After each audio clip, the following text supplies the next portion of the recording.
be able to read your email address clearly, because that is the primary, really the sole method of communication that we use in the bursary program. Because we do get hundreds upon hundreds of applications, we can't understandably be making phone calls to everybody. It just would take up too much time. So we use email, and that way there's actually a trail, and we can follow back and see if there's a problem, where the problem sort of first started. So that's the completeness and legibility of the applications. When it says applications that are missing supporting documentation will not be considered, the supporting documentation is shown, what you need to submit is shown in bold, just a few lines down. One is a copy of your approved/received registration form showing courses you have successfully registered in for the summer 2017 semester. Also, what should or will be included in that bold part this fall will be a reminder that the other piece of documentation that we need is proof of British Columbia residency. So that can be a photocopy or a scan of your driver's license, your BC Care card, or services card it's now called, or a bill such as from BC Hydro showing your name and your address. For example, people have sent me the first page of their tenancy agreement with, of course, all the pertinent or all the non-pertinent information whited out, which is fine. It just needs to be an official, proof of your residency as a British Columbian. And again, that goes back to our funder, the Ministry of Children and Family Development. So that's one of the criteria that they set forth. Next on the instructions is that application forms must be received, in this case for this summer semester, by July 13th at 5:00 p.m. Not midnight, not 7 p.m., but at 5 o'clock. Applications received after the deadline will not be considered. The applications can be sent in via mail. Does not need to be registered mail unless you prefer it that way. It can come over fax. It can come through scan and email, and I've had a lot of students even just take a picture with their phone, as long as everything was clear, and send it through email that way. Like I said, as long as everything's clear on it, it doesn't really matter how I receive it, but it would be good to save yourself some postage and send it electronically. So the final step for the bursary application process is actually the transcript showing all your final grades for your courses taken during the semester, and that deadline isn't until September 21st. So your application is considered incomplete until I receive your transcript and it shows all your final grades for the courses that you said that you were taking when you gave us your your registration form. Again, transcripts received for the summer semester after September 21st at 5 p.m. will not be considered. And I'll be honest with you, last semester it broke my heart, but we had upwards of 100 students not receive the bursary because they did not send me their transcript in time. All they had to do was submit the transcript. It does not need to be an official transcript, so you don't have to pay the college or the institution whatever amount of money. Some places it's $10, some places it's $25 to receive an official transcript. I don't need that copy. I just need proof of your final grades. So that can be as simple as logging into your school's online grades website and going to your profile and showing your final grades. So long as they're final grades and they include the name of the course and the number of the course, and that matches your registration form that you filled out when you applied for the bursary, then you're golden and you're considered complete, and then I would consider whether or not you are receiving the bursary for that semester. Okay, so all that being said, the rest of the form is of page 1 is mostly self-explanatory. Your last name, your first name. We do need all this information. The ministry does collect statistics from us. And then they do want to know if you do identify as an Aboriginal person, and if you do, are you First Nations, Métis, or Inuit? The name of the institution is your training institution, the campus, because some have multiple campuses. Your student ID. I know that one training institution does not issue student IDs for the students. That's Burnaby Community and Continuing Education, and that's okay. That's why we also ask for your social insurance number. It's really to line up who you say you are, or who we say you are, with who the college says you are, or who the institution says you are when issuing the bursary checks so that it goes to the right person. Program of study, full-time or part-time. Like I said, it does not matter to us whether or not you're full-time or part-time right now. That might change in the future, I do not know. But just for, I guess the ministry wants to know that information, just put full-time or part-time. And then it's very important that you do the last part of this page, which is how many courses are you enrolled in this semester. So,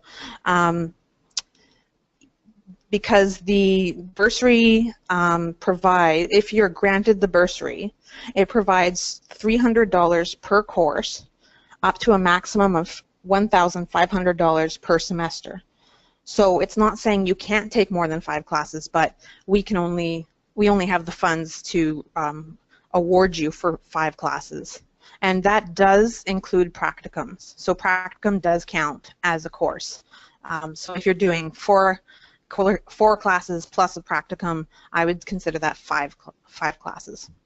All right, so page 2, career and educational goals. They don't give you a whole lot of space, so I know in my experience a lot of students write or type something out and attach it. That's fine. Living arrangements, whether you're a single student living with parents, single student living away from home, married, common law, no children or with children, single parent, or married in common law with children. Again, these demographics are important to the ministry. This blurb below on page 2 here about financial information is just an example to give you about how to get a monthly figure for your tuition and, for example, your student loans.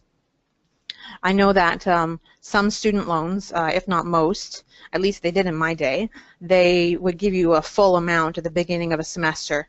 So in order to figure out what your average monthly amount that you're receiving is, even though it doesn't actually work that way, you would take the full amount and divide it by 4 months, because there are 4 months in a semester. And it explains it in further detail there. There's a reminder at the bottom that says your application may be audited, so please keep all supporting documentation, such as receipts for tuition paid, bank statements, canceled checks, and that giving false or misleading information could result in your application being denied. And that's something important to keep in mind.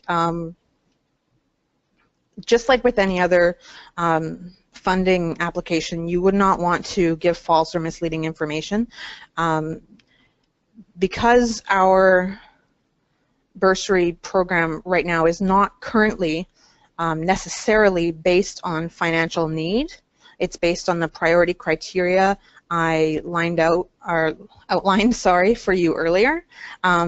There's no reason to make it look like you're in a worse off position than you really are financially.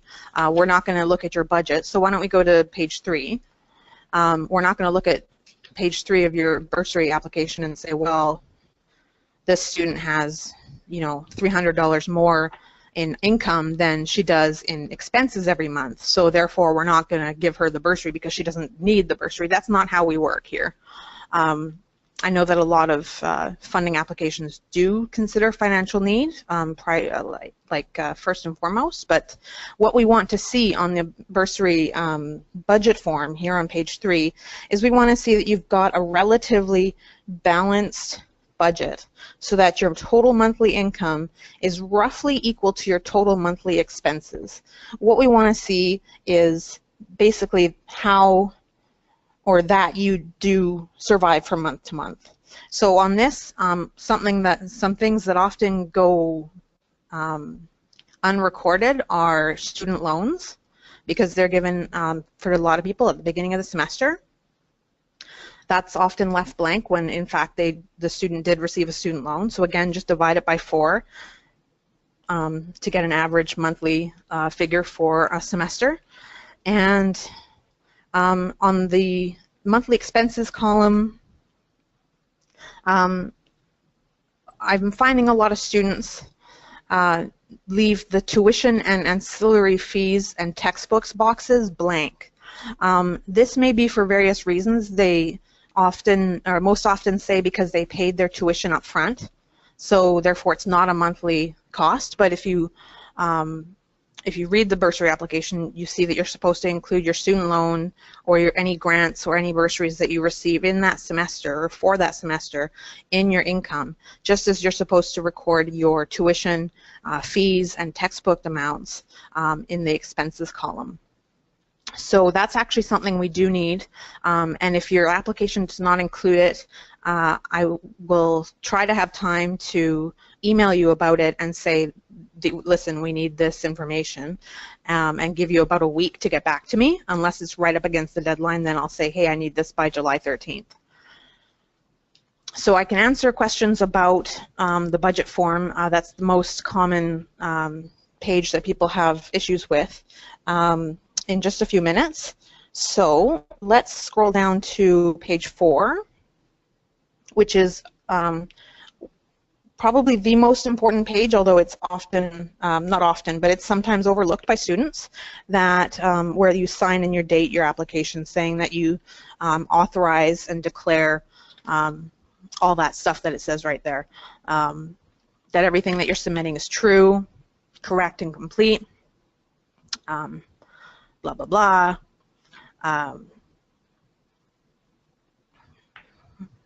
So on and so forth. One thing I do want to mention that it highlights here is the last sentence, or the second to last sentence of that blurb, where it says successful completion requires a minimum of a passing grade.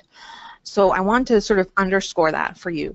Unlike scholarships, we are not basing who gets the bursary on academic performance per se. We're not giving the A+ students, you know, all money, and the A students money, and some of the B students money. I've gone over the priority criteria that the ministry has set forth, and so at this time, it's not our bursary program is not based on either financial need or scholastic merit. But regardless, it's still important to include the documentation that is requested, as well as include your transcript showing your final grades. If you do not pass a course, and you say you're taking 2 courses, and you do qualify for the bursary award, say you fail one of the classes, then you would receive a bursary for the course that you passed, but not for the course that you failed. So with that, I am done my long spiel, and I will, Sean will open up the floor for any questions or comments.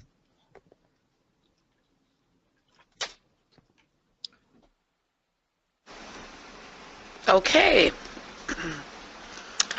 Does anyone have a question? Cindy, you have your hand up? Yes, I just wanted to touch base in terms of our diploma program, which students are working towards not only their basic, but their infant and toddler and special needs certification with the registry. So does that mean that any student that registers for our diploma program would be eligible to apply and meet the criteria in that way? We do encourage all ECE students to apply. As it stands now, both the infant toddler designation and the special needs educator designation, so post-basic, qualifies students for the bursary, so long as they submit all supporting documentation, their bursary applications are considered complete, and they submit their transcripts showing that they passed all those courses. Does that answer? Right. Well, partially. Okay. on the training profile with the ministry, some of our courses in our first year are part of that infant and toddler and special needs designation. So there's a crossover, and this is just the way, you know, the training profiles don't, you know, they're more targeted for separate certificate and diploma programs. But okay. we have just a diploma program, and so there's courses that cross over all 3 certification levels. So just wondering how that works for our students then, because, you know, we could very well have, well, all of our students, unless they specifically say, no, I only want, you know, basic certification, they're working towards that infant and toddler and special needs designations. Okay, so you're saying that all of your students in doing the diploma will have done, by the time they're finished, will have done an infant toddler special needs course?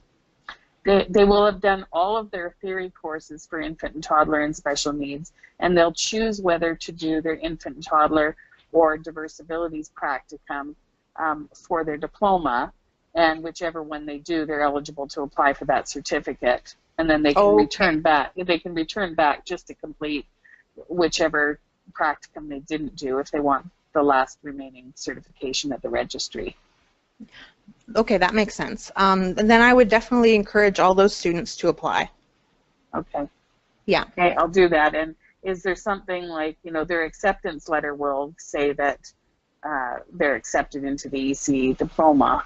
Is that something you want to see, or just they write on there, you know, in that area on the application page that they're enrolled or accepted to the diploma program? They can write under program of study on page 1. They can write that they're doing the diploma program. But what I'll need for proof of their registration is a separate sheet that shows which courses they're currently registered in for this semester. Okay, yeah, they can do that. Great. But they're going to be 100 level courses if they're just starting out, but some of those will certainly be applicable to the infant and toddler or special needs. Okay. And this brings up another point.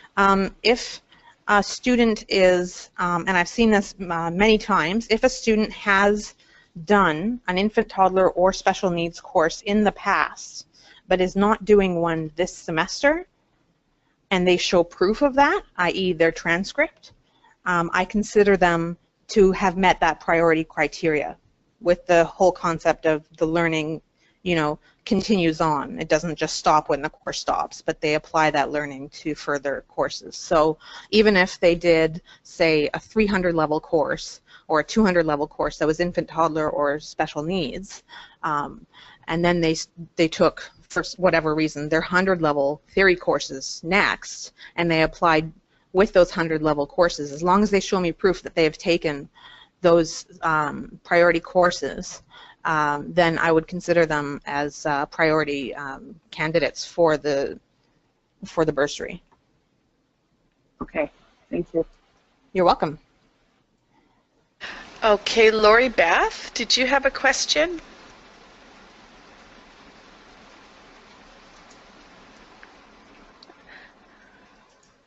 Hi, Lori Beth. Hi. Sorry. Hi, we've got you off mute now. Did you have a question for Heather? Yeah. Can you hear me now? Certainly can. Okay. I have a question regarding the infant, toddler, and special needs practicum, because I'm doing that in the summer. However, my school actually gave me a receipt, which is not really didn't say what kind of subject is it, or I mean, what kind of course is it? Is it still okay if I just get the receipt from them? Because they didn't give us like a single receipt for each one. They weren't able to print it out. So is it possible that I can just send this one out? Because I'm sorry, go ahead. Sorry. Yeah, because there's 2 subjects I'm going to be taking the whole summer, right? So it's like back to back this summer. Okay. And yeah, so is still okay? Because I requested my school to make a separate receipt for each course, but then they weren't able to do that. Okay. Well, if your school's not able to do that or to offer that at this point, as long as you send me proof that you're registered in courses, so Okay. the receipt that they gave you should work fine. The Okay. very important part to follow up with, though, is making sure that your transcript comes in and shows, Right. of course, all the courses that you took. Right. That way I can delay rating. We use a rating system for that applications when we're entering them. I can Correct. delay the rating until I receive the transcript. And although that's not the way we prefer to work, sometimes it's just the way we have to work given what certain institutions can and cannot offer their students. Okay, okay, I got it. And one more question. Yes. So just in case we get the grade from our teacher, right? So it just says passed or not passed because there's no letter grades in practicums, right? So Right. it's still acceptable, is it? Like That's definitely acceptable. Yes. all right, okay, all right. Thank you very much. Thank you. Oh, you're welcome. You're welcome. And that reminds me of one more, at least one more point I'll bring up. Some students don't. Some institutions will not have their final grades available before the deadline. Sometimes things happen for whatever reason, but it happens almost every semester to at least one or two institutions where, say, the transcript deadline is September 21st, as it is in this case. Some institutions won't be able to give their students updated transcripts showing their grades for the summer semester by that deadline. Mm-hmm. In that case, what I ask them to do is I ask the student to contact their instructor and have the instructor email me directly the student's current standing in that course. So even if the final grade is not available, if I get the final if I get the current standing and that's a pass or a fail, then or if they have a good idea that the student's going to pass or fail, then that's good enough for the case of the bursary. Okay, perfect. Thank you so much. Yeah. You're welcome. Cynthia, did you have a question? You had your hand up earlier. If you're meaning me, Cindy, I already had it answered. Thank you. It's Cynthia. Different. Yeah. Okay. Thank you, Cindy. Okay, Angela, I see you have your hand up.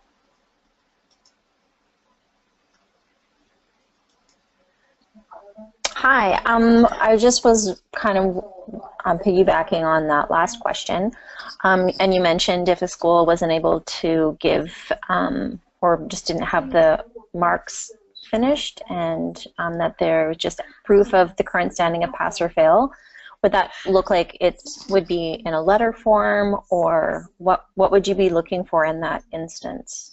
In that case, I would be looking for something as simple as a couple lines in an informal email from the instructor. So long as it's coming from the instructor to me, that's important.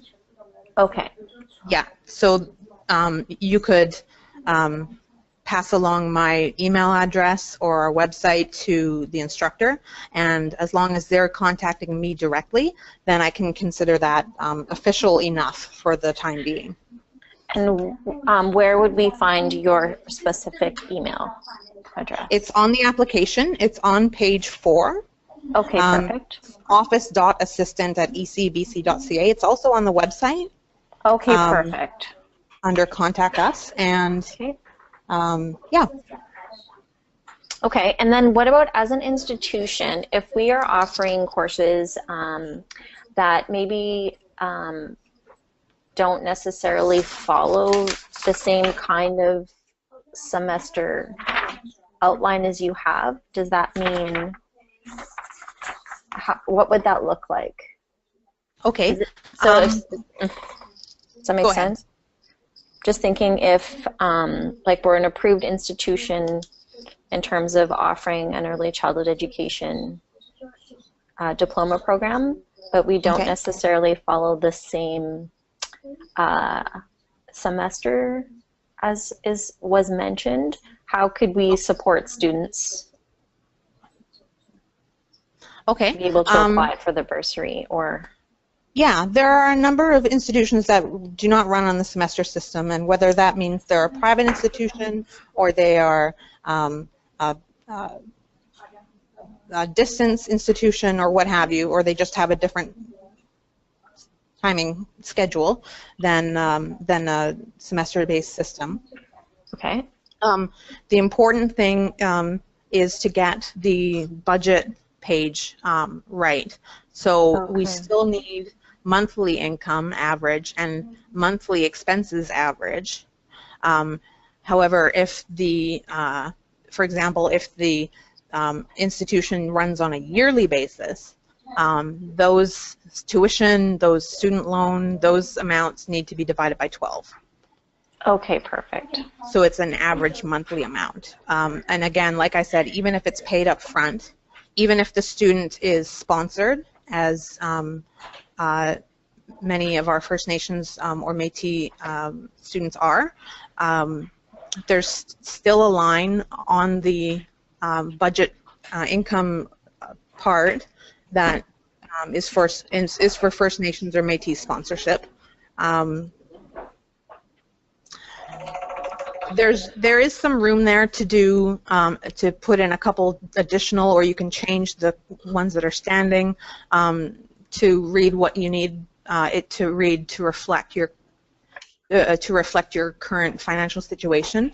But what I would really underline here is, if you feel like the budget form doesn't accurately convey your financial situation, please just write a couple lines explaining that and attach it. Okay. It can be handwritten, it can be typed out, it can be part of an email that you send me, as long as it's included with your application, because otherwise I will have to run after you and figure that out with you. Okay, that sounds great. Thank you so Yeah. much. You're welcome. Cynthia. Hi, Hi, Cynthia. I was wondering, because I'm in the ECE Basic program and I eventually do want to do my special needs, but I've just started the Basic in April, so should I bother trying to fill out the bursary now, or should I wait until I'm in the special needs? I would definitely recommend you fill it out now. Okay. Yeah, I can't say whether or not you'd be granted the bursary, but it's a fairly easy process. Shouldn't cost you anything besides a stamp if you really want to mail it in, and you never know. It could result in upwards of $1,500 coming to you in the fall. Okay, thank you. Yeah, and I would tell if you have friends in the EC program, I would tell them about this as well. I will do. Wonderful, thank you. Thank you. Cindy. Hi, and I'm sorry if I missed this earlier, but just in terms of sponsorship, if a student is fully sponsored for their tuition and texts and living arrangements for a semester, are they still eligible to receive the bursary? Absolutely. Okay, great. Yeah. Yeah, and again, I would encourage them all to apply, making sure that they fill out the budget form in full, even tuition, because we do need that amount, even if they're not paying for it themselves, even if it's part of the sponsorship. Because what we want to see is we want to see the average monthly income roughly equal the average monthly expenses. And I know it's never exact, so I know that just from life. So we'd like it to be within a couple $100s. But again, if there's outliers, if there's any reason why it can't be, definitely outline it in additional documentation and just write even just a couple lines on an email. I get phone calls all the time from students saying, okay, well, this is why my budget doesn't balance. And I say, okay, here's what you do. You go back to your computer, you email me exactly what you told me on the phone, and I'll consider that as supporting documentation. Great. Thank you. You're welcome.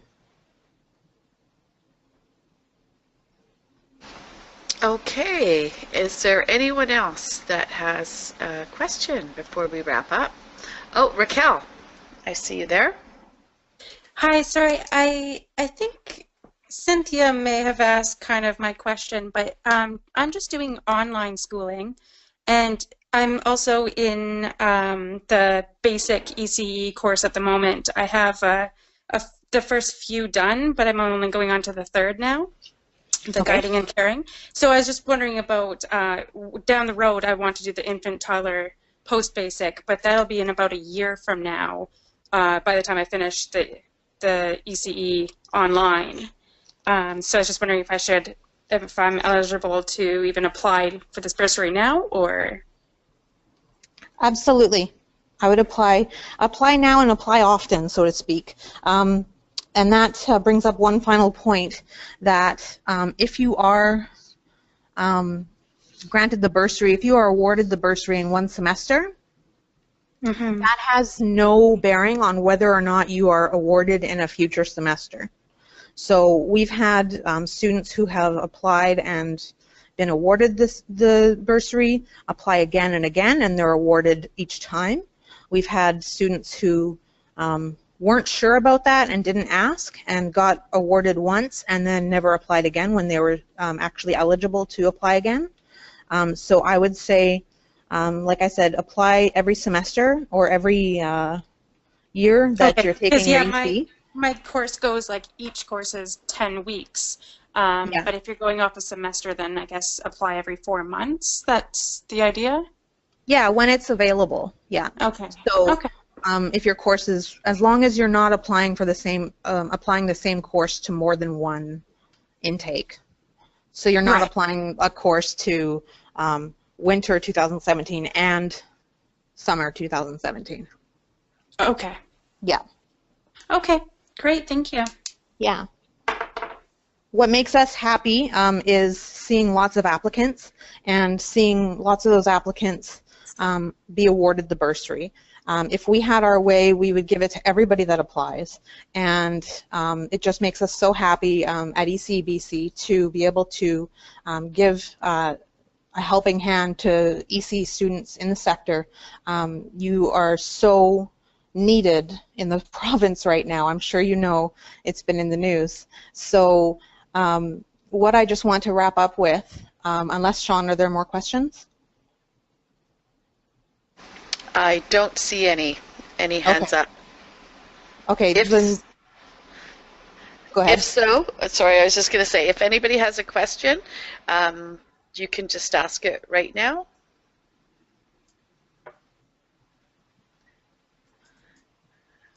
Okay, Heather. Great. So like I wanted to say, I just want to wrap things up by saying that I'm available Monday to Friday, 9:30 to 5. I'm available. It's best to reach me through email. Phone is also good. But it's my job to be here and answer your questions for the bursary. So any time that you are stuck or you are unsure about a certain part of the application, or you're not sure if you should apply, or your friend's not sure if she should apply, just shoot me a quick email. Just a couple lines is fine, and I will get back to you as soon as I possibly can, which is usually within 10 minutes. It's my pleasure to work with you students and institutions in administering and awarding this bursary, and yeah, I look forward to doing it for many years to come, hopefully. So thanks everybody that was on this call. Your questions were fantastic, and some of them I had not heard before, which is great.